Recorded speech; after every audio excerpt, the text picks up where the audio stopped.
para a gente conversar a respeito de mais um tema. O que pode estar te segurando no problema? É o tema da nossa entrevista de hoje. O que pode estar te segurando no problema? Todo mundo tem algum problema para resolver e de repente tem alguma coisa aí que não deixa você sair dele. Vamos entender melhor esse assunto com Ítales. Boa tarde, Ítales. Bem-vindo ao programa mais uma vez.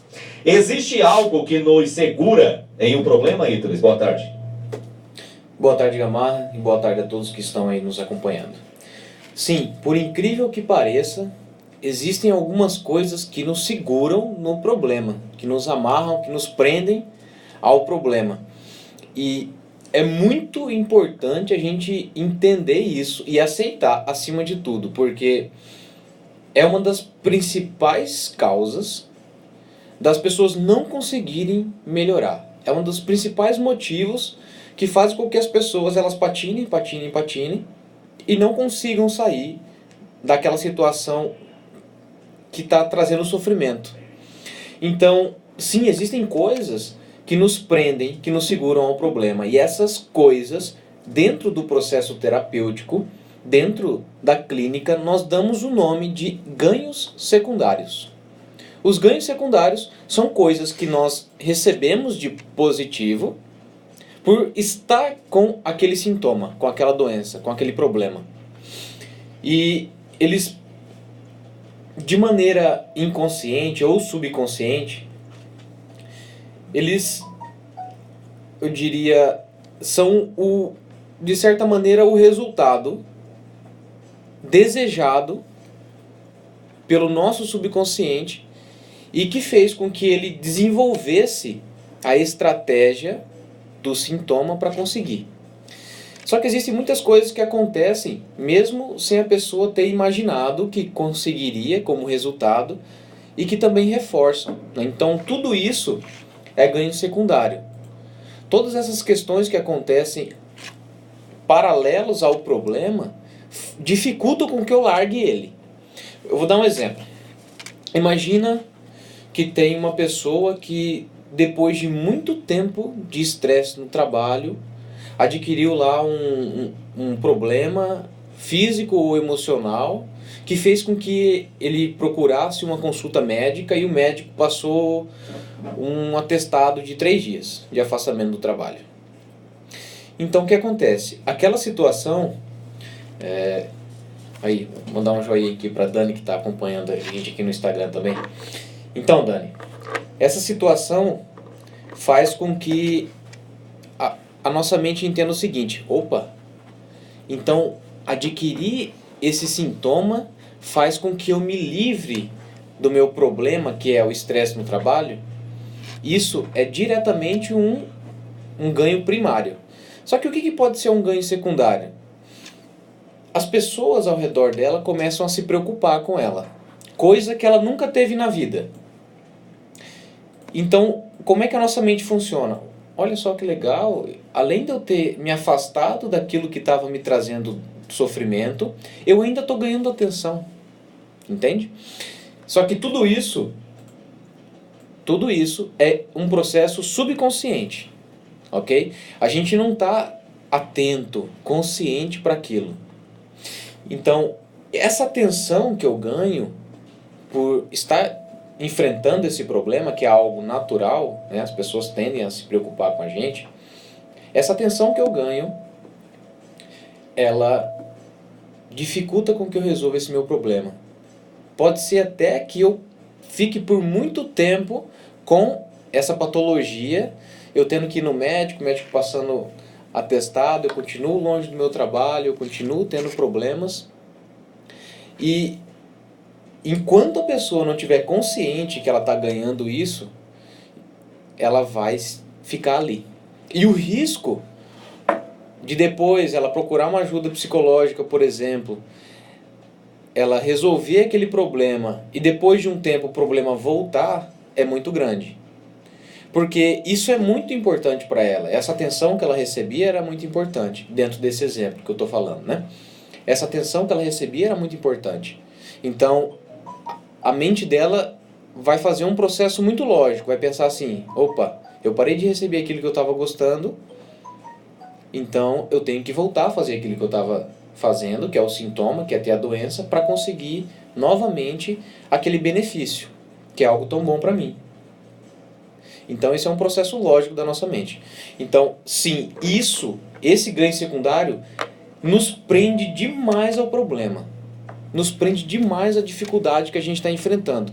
Então, quando chega na clínica, invariavelmente, quando eu faço essa pergunta, Gamarra, qual é a pior coisa que poderia acontecer com você quando você resolver esse problema? As pessoas ficam perdidas, né? Como assim a pior coisa? Não aconteceria nada de ruim comigo. Só aconteceriam coisas boas, né? Mas não é verdade. Existem ganhos secundários e é atrás disso que eu tô. De tornar a pessoa consciente dos ganhos secundários que ela tem. Porque é assim que a gente vai conseguir otimizar a chance dela tanto resolver o problema quanto se manter fora do problema. Porque senão a mente dela vai fazer com que ela volte para lá, porque ela gosta daquilo, dos ganhos, né? Das questões positivas. Bacana, então. Tem a Sônia, a Selma, perdão, tá ouvindo a gente, ela falou, Gamarra, tô ouvindo vocês aqui, eu tive depressão no serviço, ela tá dizendo, devido ao trabalho. Pode acontecer? Pode acontecer. A depressão é um sintoma. Ela pode acontecer por diversas questões. Ela falou mais alguma coisa aí? Não, só isso. isso. Comentário. Pode acontecer por diversas questões. Só que, assim como qualquer outro problema, ele é apenas um sintoma, certo? Ele veio de uma causa muito remota, que a gente não sabe qual é. Ele só aproveitou, vamos utilizar esse exemplo, o momento do trabalho para eclodir. Né? Poderia ser em qualquer outro lugar da vida dela. Poderia. Até por isso que existem diversos tipos de pessoas que desenvolvem uma depressão em vários momentos da vida. Às vezes quando um pai ou a mãe morre, ou quando é abandonado pelo namorado ou namorada. Então assim, a mente só aproveita a oportunidade para se expressar. Mas é muito importante que a Selma, né, entenda que isso é uma condição que é uma estratégia que a mente utiliza para lidar com um conflito. E que depois que a gente entende que conflito é esse e resolve o conflito, esse sintoma tende a desaparecer rapidamente. Né? Utilizando a questão que eu estou comentando a respeito do ganho secundário, é observar o seguinte: quais são os ganhos que acabam surgindo a partir dessa patologia, a partir desse sintoma, depressão, que podem ser que dificulte a saída da pessoa desse sintoma. Porque ela vai ter que conseguir elaborar estratégias para conseguir essas coisas positivas sem a doença. Entende? Sem a doença. No caso dela, ela falou que teve, ela de alguma forma conseguiu se livrar. Exatamente. Se ela utilizou o verbo no passado aí, a gente pode estar feliz por ela nesse momento. Que bom. Voltando aqui ao nosso tema, que é o que pode estar te segurando no problema, como é que a pessoa pode se livrar daquilo que você comentou anteriormente, Ítalo? Tem alguma fórmula mágica ou não? A fórmula mágica é o seguinte: pensar e assumir que existem ganhos e você estar disposto a de fato enxergar que ganhos são esses, porque essa consciência dos ganhos secundários já nos traz um poder muito grande.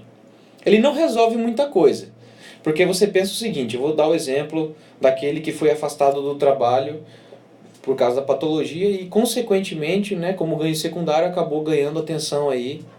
Vamos dizer que foi o esposo que foi afastado do trabalho e a esposa dele começou a dar mais atenção para ele, começou a cuidar mais dele. E aí ele toma consciência que esse cuidado maior que ele está recebendo da esposa é um ganho secundário e pode prejudicar a melhora dele. Porque ele pode pensar assim: ok, mas e depois que eu melhorar, ela vai voltar a se comportar de maneira fria como era antes? Eu não quero isso. Então a pessoa, ela vai estar consciente desse ganho e aí agora ela tem condições de assumir uma postura mais ativa para atingir esses ganhos de maneira diferente, sem estar com aquela doença. Então, olha só que legal, ele percebeu que ele gosta dessa atenção que ele nunca teve. Então, como é que ele vai poder fazer agora de maneira positiva, de maneira saudável, conseguir ter mais essa atenção, conseguir trazer mais a consciência, talvez até da esposa, de que estava faltando isso no relacionamento, entende? Então, é a possibilidade da reflexão e de lidar de maneira mais ativa na vida dele para conseguir aquilo que ele quer, né? Porque se não for desse jeito, nós estamos à mercê e até nos assumindo uma postura de vítima e de que a gente só consegue as coisas que a gente gosta por meio de sorte ou por meio de uma coisa do destino. E não é assim que acontece. Para que você possa se livrar de fato do ganho secundário, você tem que assumir que aquilo é bom para você, mas que você também consegue de uma maneira mais saudável, desde que assuma uma postura ativa na busca daquilo que te faz bem. A Selma está dizendo que ela ficou 1 ano afastada do serviço em razão disso daí. Foi se tratar e conseguiu se livrar da depressão. Tem uma outra pergunta aqui, ela está perguntando se incomodação de vizinho dá depressão, Ítales. Pode dar? Pode contribuir de repente. A pessoa se sente incomodada ao ponto de Sim, juntar tudo e dar uma depressão. O que acontece é o seguinte... O que vai acontecer externamente é algo que pode ser significativamente relevante ou não, entende? Talvez essa incomodação não fizesse diferença para uma pessoa, mas para outra seja muito importante. Mas o que é importante entender? Por que para uma pessoa os vizinhos incomodando é tão relevante e para outras não? Porque as pessoas são diferentes, existem conflitos diferentes em cada pessoa. E se para essa pessoa que está se incomodando tanto, ele se incomoda a um ponto de desenvolver uma depressão por causa disso, é por uma questão de que a mente dela está aproveitando a oportunidade para desenvolver aquilo. Mas mesmo assim, ela não pode falar que foi por causa do vizinho, ou por causa do marido, ou por causa do filho, que ela ficou com depressão. Não. Foi um acontecimento externo que a mente dela utilizou para desenvolver aquele sintoma. Mas de qualquer maneira é sempre uma ação de dentro para fora e não de fora para dentro. A gente aproveita as oportunidades de maneira subconscientemente falando, né, para poder expressar a nossa tristeza, a nossa mágoa, os nossos transtornos por meio do sintoma. Então eu aproveito o que acontece para me expressar. Então, e o que acontece, como é que isso vai eclodir, isso muda de pessoa para pessoa. Então, sim, pode desenvolver, mas depende da pessoa. Tá certo, então. 12h59, eu quero só pedir a colaboração do Ítales para a gente fazer um sorteio aqui, Ítales. A gente vai fazer um sorteio da Vanessa. Eu quero antes mandar parabéns aqui para o meu amigo Adriano e para a esposa dele. Estão completando hoje 10 anos de casamento. Hoje completamos 10 anos de casamento.